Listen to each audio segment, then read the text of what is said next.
Hello and welcome back to the Syndicate Competitive League 3 Day 1. And congratulations to Pandemic Legion moving on to the semifinals over Test Alliance. Please ignore.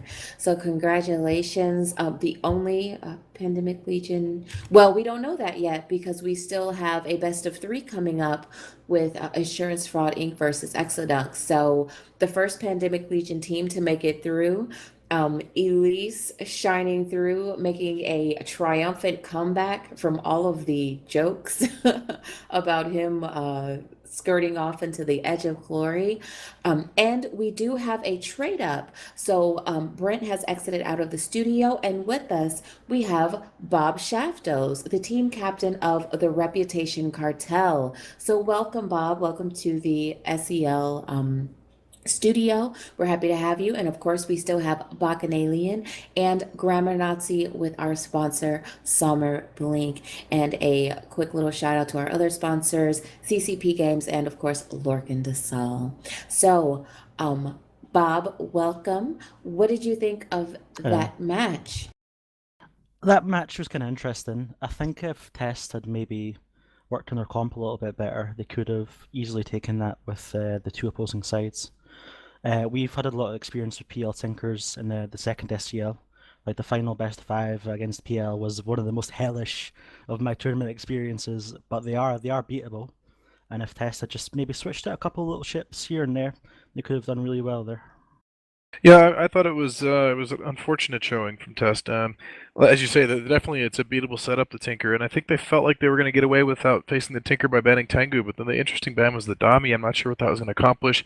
Maybe if they ban Tengu Loki, they don't see that. But either way, you're going up against a Pandemic Legion team that is known to be very effective with the Tinker setup, and it's still very effective in this current format, even with a little bit of a nerf to how many energy transfers you can fit. To me, the only reliable way to beat it is you bring energy neutralizers, and those golems. I thought for a minute maybe you were going to do that. You have enough high slots on there to do it, but I mean they brought some ECM. Unfortunately, that for Test that Tinker setup, the logistic ship, if it's set up properly, it's going to tank something like 4 or 5,000 DPS, and it's going to have sensor strength about 100, sensor strength, and which is going to make it extremely difficult to jam out. And so really, you can't rely on ECM against that setup. Newts to me are the only way to go, and they just didn't take advantage of that. Newts or Damps, I would imagine. Because if Test had focused on Damps, they could have kept their support alive a lot more. And then they would have had more stuff on the field, and then maybe they might have been able to brawl in a little bit and break through. Because the Caracal I saw was going into low shield quite a lot of the time. And maybe if they just overheated at the right moment, maybe catching out of a rep cycle for the Loki, they could have volleyed through into the armor and slowly killed him. And that'd be one less energy transfer being transferred to that Loki, and therefore they might be able to break the reps of the ASB tank on the Loki. Absolutely. One thing that was apparently, Fozzie pointed out there were micro jump drives being used on those battleship hulls, but I'm not really sure what impact they had on the match. We definitely left them in the rules, but in that particular comp, I'm not sure how effective they really were. The range didn't matter all that much. The Helios drones will reach out pretty far, and at the end of the day, they're pretty fast as well. They can just run you back down, and when they're not losing any ships, yeah. Yeah, it doesn't. It's really amazing when your opposing team just decides to beat their head against a brick wall for the entire match instead of focusing on the ships that they almost broke. That Caracal dipping into armor in one volley was a little bit frightening for a second, but then they decided to just hit the tankiest ship on the field, I guess, and with that sort of went the match. Yeah, Graf Telkin is saying in the stream chat that if the cruise missiles weren't traveling so far, and if they weren't so far away, then they might have, because the flight time factors a lot in the DPS of missile boats. Because the missile is a physical thing, it has to travel, and if you eliminate the travel time and have the golem sat on top of the target it's shooting at, it's basically it means an increase in DPS, and that DPS might be enough to break through the Loki and volley into the Caracal, and then it all cascades down from there. Now, we do have our bands for the next match, but before we get to that, just a quick reminder about our last trivia question for the Balgorn worth 1 billion ISK. We will be picking our winner during this next match and announcing the winner after the match. And the trivia question is, which player alliance built the first Titan? Where is its permanent wreck located?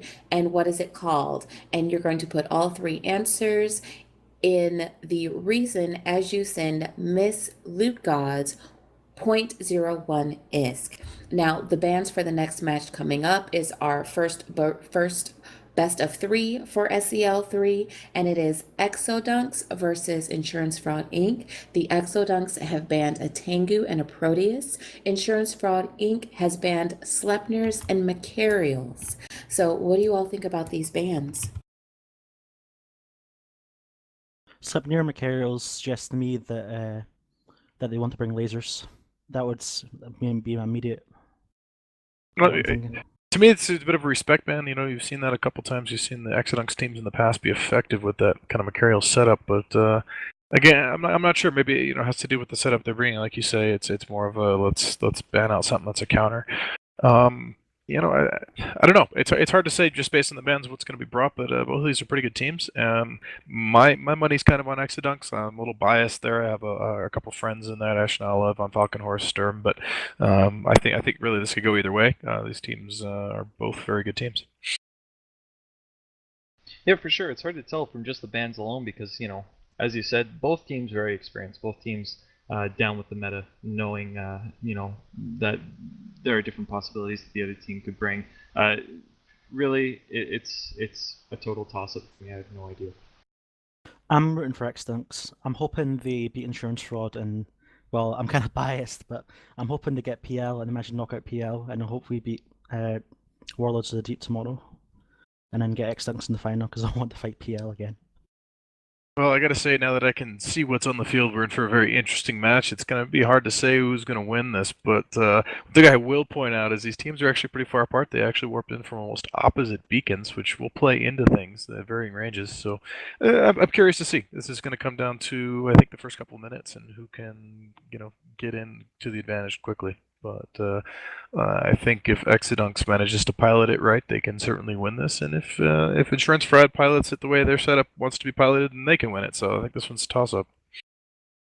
Now, before we get to our dynamic duo of our EU team, the magnificent Elendar and the sexy Selderain, Bob Shaftos, you are the team captain for the Reputation Cartel, and you will be in the semifinals tomorrow versus Warlords of the Deep. So, what's your game plan going to be, man? Oh, I'm not saying anything about the game plan, obviously, but I can say tune in. It will be very, very interesting. Are you bringing the heat? Oh yeah, always.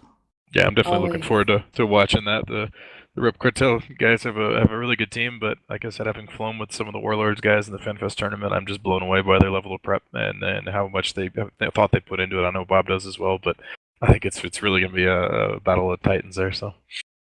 Now, Bob Shaftos, you are also the first meme we've had generated for the Syndicate Competitive League, and it's this Shaft meme. Where did that come from?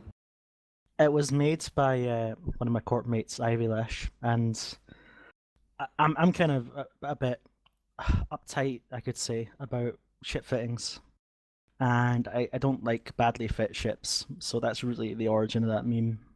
And I'm very vocal in my damning of ship fit ships. So Yeah, I think that's a pretty much a requirement for being in Stimulus. Badly fit ships people who fly them don't last very long on our corp. So yeah, that applies. But I think it looks like to me that we're ready to go here. We have both teams on the field, so. Those teams are itching to get on it. So I will stop babbling and throw it over to our fantastic EU commentary team, Elendar and Selderain. This has been Ari Danica in the studio, along with Bacchanalian, Bob Shaftos, and Grammar Nazi from our wonderful sponsor, SomerBlink, along with CCP Games and Lorkin Desal, our other sponsors here on SCL3. Here are our Exodunks versus Insurance Fraud Inc., the best of 3 for match 3 of SCL 3.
Hello viewers, and welcome back to the final fight of the day in Syndicate Competitive League 3. My name is Seldrin. I'm here in the